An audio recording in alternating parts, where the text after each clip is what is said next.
Bonjour à tous, alors aujourd'hui on va faire un exercice pour apprendre à trouver l'intersection de deux droites de l'espace à l'aide de leur représentation paramétrique. Alors vous savez, les positions de droite dans l'espace, il y a 4 cas possibles. Le premier cas, c'est que les deux droites sont parallèles non confondues. Ensuite, un deuxième cas, les droites sont confondues. Troisième cas, les droites sont séquentes, ça veut dire qu'elles sont dans un même plan et elles se coupent. Et ensuite, le quatrième cas, c'est que les droites ne sont pas séquentes et ne sont pas parallèles. Voilà. Donc ici, on va faire donc 4 intersections et chacune représentera une de ces situations. Alors la méthode de résolution, elle est commune à tous ces cas-là. Et vous allez voir que même quand les droites sont confondues, on ne le voit pas en regardant les représentations paramétriques. C'est loin d'être évident. Donc la méthode, elle va être générale.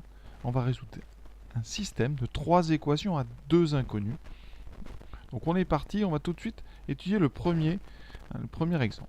Alors la première remarque que je vais faire, c'est la suivante. Quand on cherche comme ça l'intersection de deux droites dont on dispose pour chacune d'une représentation paramétrique, il faut avoir des paramètres différents. D'accord ? Ici, la première c'est T, la deuxième c'est K. Ne gardez pas le même paramètre. On pourrait très bien avoir deux représentations avec les mêmes paramètres, ça ne pose pas de problème. Mais par contre, si vous devez faire l'intersection, il faut changer l'un des paramètres. Il n'y a aucune raison que la valeur du paramètre soit la même pour les deux. Donc ici, ça nous amène à résoudre quoi? Vous cherchez des points communs à ces deux droites. Donc on va résoudre tout simplement, puisque vous cherchez des points communs, ce sont des points dont les x, y et z seraient les mêmes pour les deux. Donc vous pouvez égaliser le x de la première, donc le 1 moins t doit être égal à moins k. Et vous allez chercher des valeurs de t et k qui vont satisfaire à la fois à x, mais aussi à l'égalité des y. Donc moins 2 plus 3t devra être égal à 3 plus 2k. Et moins 1 plus t devra être égal à 4 moins k. Et une fois qu'on a ça, eh bien on met tout à gauche, enfin tous les paramètres à gauche et les constantes à droite, tranquillement. Ça donnera donc ici, alors, moins t plus k égale moins 1. Oui, j'ai mis moins k à gauche par soustraction. Ensuite, 3t moins 2k devrait être égal à 3 plus 2, 5. Et t plus k devra être égal à 4 plus 1, 5. Voilà 3 équations avec 2 inconnus. Pour résoudre ça, il y a pas mal de méthodes. En général, on regarde d'abord et on voit si on ne peut pas faire des choses simples. Alors ici, ce qu'on remarque, c'est qu'entre la première et la dernière ligne, on peut ajouter. Donc on peut remplacer la première ligne par la première ligne plus la dernière. Ça me donnera donc moins t plus t, ça fera 0, k plus k, 2k devra être égal à moins 1 plus 5, ce qui fait, donc attention, 4. Et ça va me donner la valeur de k. S'il y a une solution, k devrait être égal à 2. D'accord? Donc après, eh bien, on va remplacer dans les équations. Donc ici, pour l'instant, on les laisse. Et on va remplacer dans chacune k par 2. Et on regardera qu'est-ce que ça va nous donner. Alors attention, ici c'est 5, ici c'est 5. On regardera ce que ça nous donnera comme valeur pour t. Donc dans la première, ça fait 3t. Donc moins 2 fois 2, moins 4 égale 5. Donc moins 3t va être égal à donc 9. D'accord? Ça donnera t égale 3. Et pour l'autre, t sera égal à 5 moins k, donc 5 moins 2, 3. Conséquence, vous trouvez donc k égale 2, t égale 3, t égale 3. Vous trouvez la même valeur de t, donc les deux droites se coupent et ont un seul point d'intersection. Ont un seul point d'intersection qui correspond aux valeurs t égale 3 et k égale 2. On va regarder tout de suite ce que ça donne dans les équations qui correspond à t égale 3 et k égale 2. Alors, on va remplacer donc t par 3 dans delta, ça me donnera donc x égale 1 moins 3. Donc 1 moins 3, ça fait moins 2. Y fera moins 2 plus 3 fois 3, 9, qui donnera 7. Et z, ça sera moins 1 plus 3.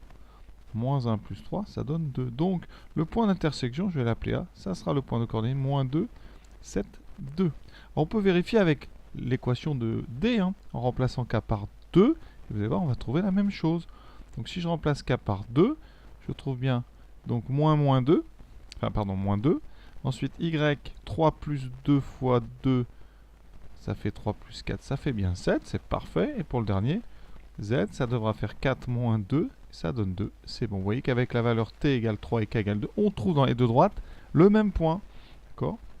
Alors, comme on a raisonné ici, eh bien, la seule possibilité, c'était ce point-là. Donc, les deux droites sont séquentes et non qu'un seul point d'intersection. Donc, vous voyez, quand on a comme ça deux droites qui se coupent, on va le trouver. Il faut par contre bien conserver les trois équations jusqu'au bout, de façon à vérifier que, eh bien, il n'y a pas de contre-indication de choses qui seraient impossibles. C'est-à-dire, vous auriez t égale 3 et puis t égale 2, par exemple, en même temps. Ici, on trouve bien t égale 3, donc pas de souci. On trouve un seul point d'intersection. Donc ça, c'est le cas le plus intéressant pour nous, c'est quand les droites sont séquentes.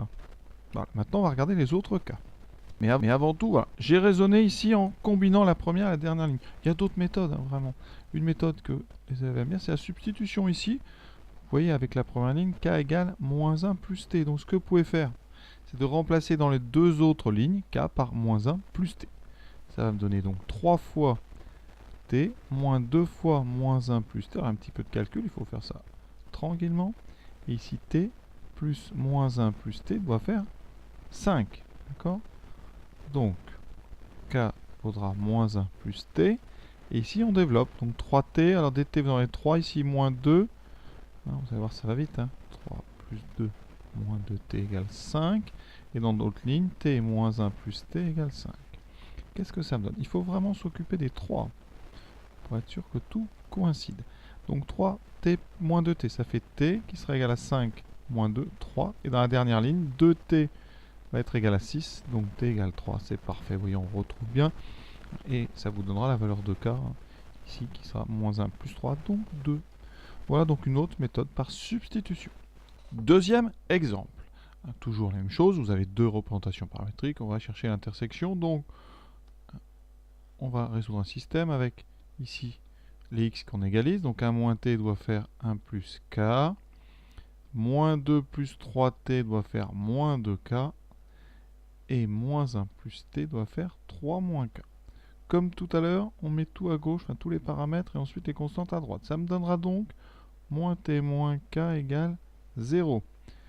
Ici, 3t plus 2k égale 2. On fait très attention. Et là, t plus k égale 4. Voilà. Et pareil, on va essayer de résoudre. Alors, méthode, ce que je vous propose ici, il y a plusieurs, on va additionner la première et la dernière ligne. Donc qu'est-ce que ça donne si j'additionne première et dernière ligne? Vous voyez, j'ai même pas besoin de mettre le symbole équivalent. En additionnant, qu'est-ce qu'on s'aperçoit de quoi? Et ici, ça fera 0 égale 4. Et ça, c'est impossible. Et vous n'avez donc pas de solution. Ça, c'est la méthode de solution la plus rapide. On remarque quelque chose. Alors, si vous ne remarquez pas ce genre de petites choses, on va faire autrement. Mais là, donc première conclusion, comme c'est impossible, vous tombez sur une impossibilité dans votre système, donc les deux droites ne se coupent pas. Alors ce que vous pouvez faire, par contre, c'est d'essayer, à l'aide des deux premières lignes, de trouver t écarts. Donc on oublie la dernière. Qu'est-ce que ça donne? Ici, comment résoudre un système à deux équations? On peut, si on veut, multiplier la première ligne par 3, ce qui fera moins 3t, moins 3k égale 0, ce qui fera 3t plus 2k égale 2. Vous voyez qu'on va pouvoir, comme ça en addition, après trouver un des paramètres. Donc, si j'ajoute les deux lignes, j'obtiendrai, il n'y a plus de t, par contre, j'ai moins k égale 2, donc k égale moins 2. D'accord? Comme k égale moins 2, ça va me donner la valeur de t dans la deuxième ligne. Ça me fera 3t plus 2 fois moins 2 égale 2, pour l'instant. Et je peux me remplacer dans la dernière k par moins 2. Ça fera t moins 2 égale 4. Qu'est-ce que ça me donne? Donc en haut, k vaut 2. Ici, 3t sera égal à donc 2, donc moins 4, ça fera donc 3t égale 6. Donc t égale 6 sur 3 égale 2. Et dans la dernière, t va être égal à 6. Vous voyez, ici, problème. Là, vous avez deux valeurs différentes. Donc dans ces cas, c'est impossible. Et donc les deux droites ne se coupent pas. Alors, la question qu'on peut se poser, c'est est-ce qu'elles sont parallèles non séquentes, non confondues? Alors ici, pour savoir, on regarde les vecteurs directeurs. Le vecteur de la première, donc pour avoir un vecteur directeur, je vous rappelle, on regarde les coefficients ici, qu'il y a devant t. Donc là, vous avez moins 1, 3 et plus 1. Donc ici, c'est-à-dire que le vecteur directeur de delta, ça serait, enfin, un vecteur, ça serait moins 1, 3, 1. Pour la deuxième, d, vous faites pareil, vous regardez les coefficients du paramètre. Ici, donc on a un plus, donc ça fait plus 1, moins 2, moins 1. Et on regarde, est-ce que ces deux vecteurs sont collinéaires? Bien, on regarde, est-ce que vous avez des tableaux de proportionnalité? Donc ici, pour passer de moins 1, on multiplie par moins 1. Mais là, pour passer de 3 à moins 2, c'est pas la même multiplication. Donc, ces deux vecteurs sont non collinéaires. Les droites ne sont donc pas parallèles. Ce sont des droites tout à fait classiques dans l'espace. Hein, c'est très fréquent. Des droites qui ne se coupent pas et qui ne sont pas parallèles. Troisième cas. Donc encore deux représentations. On sait faire maintenant. Donc 1 moins t doit faire k moins 2. Moins 2 plus 3t doit faire 7 moins 3k. Et moins 1 plus t doit faire 2 moins k. On obtient donc moins t moins k égale moins 3. Ensuite, 3t plus 3k égale 9. Et en bas, t plus k égale 3. On regarde les deux dernières. La première, pardon, et la dernière. Vous voyez bien, si on ajoute, en ajoutant ces deux-là, j'obtiens 0 égale 0. D'accord? Donc là, c'est particulier, ça. Ça veut dire qu'on est dans une situation particulière. Donc on va regarder un petit peu en détail. Dans la première ligne, si je la multiplie par moins 1, ça fait t plus k égale 3.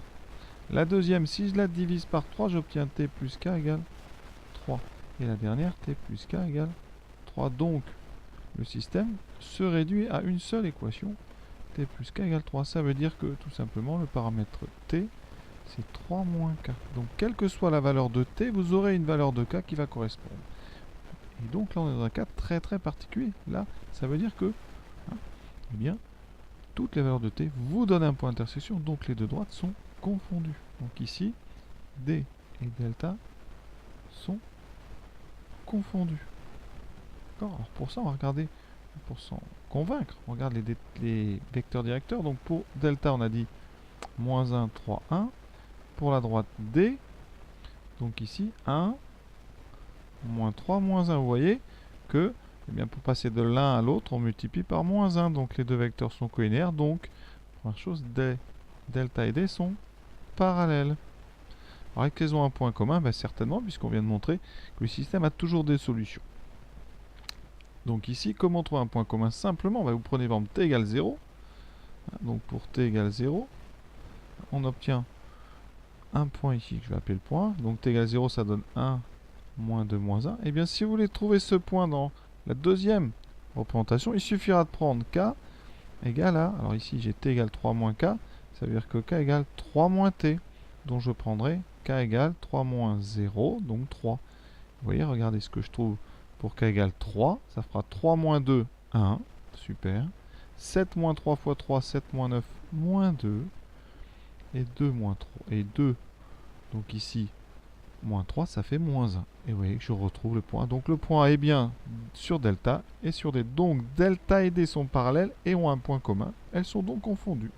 C'est la situation qui est le plus embêtante pour des élèves, parce que évidemment c'est difficile la conclusion n'est pas facile à faire. Alors, ce que vous pouvez avoir, si on fait comme d'habitude, on peut faire par substitution.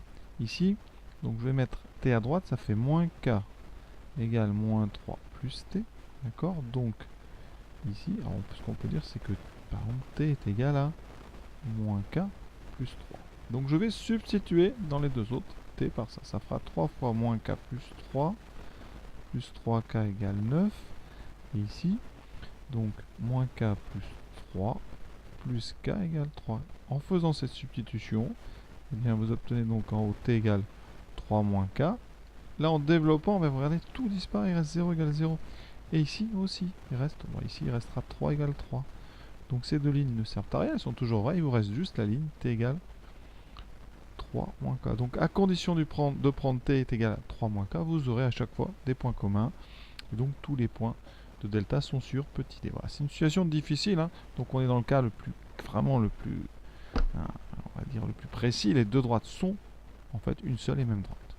Alors on a fait les droites donc séquentes, on a trouvé des droites ici non séquentes. On vient de faire un cas où les droites étaient parallèles confondues, donc il nous reste le cas parallèle non confondu. Donc on va voir si on tombe là-dessus. Donc on part comme si on ne savait pas. Donc ici on tombe sur 1 moins t égale moins 3 plus 2k, moins 2 plus 3t égale 1 moins 6k, et on va rester sur le t d'abord, moins 1 plus t, donc égale 3 moins 2k.